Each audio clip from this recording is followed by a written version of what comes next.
Well, you may remember video from last week of a Havre grain elevator being demolished. Well, today the second one came down, marking the end of an era for the city. BNSF representatives say the building is being removed because of safety reasons for company operations and the public.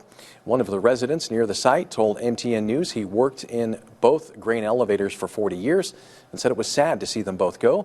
Ultimately, the area of these historic grain elevators will be repurposed for overflow BNSF parking.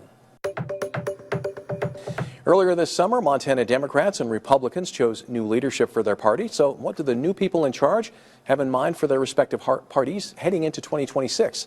MTN senior political reporter Jonathan Ambarian takes a closer look. The Montana Republican Party and Montana Democratic Party are in different places after recent state elections, but both parties' chairs say they need to adjust to the state's changing political realities.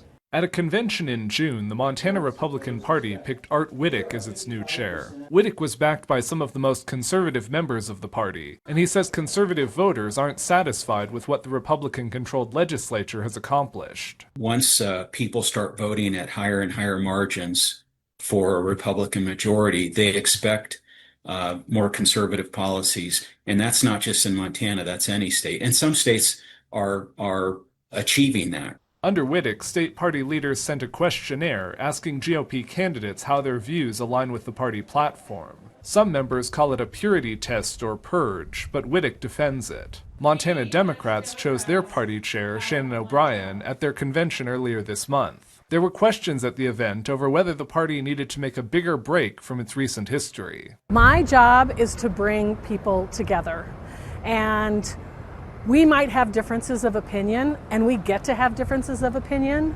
but at the end of the day, we set our passion for specific issues of the day aside, and we work together.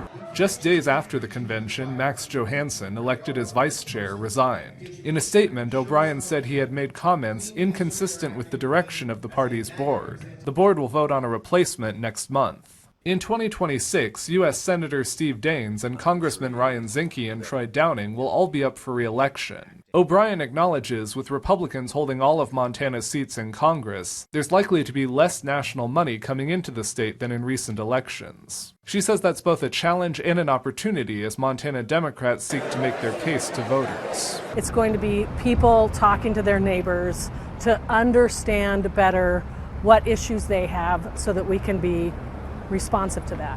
Whittick says so far he doesn't expect Montana's congressional races to be highly competitive in 2026. President Trump was not an unknown commodity in 2024. People knew who they were voting for, and they voted for the president with a great majority in the state of Montana. So I think they want an America First agenda. In Helena, Jonathan Ambarian, MTN News.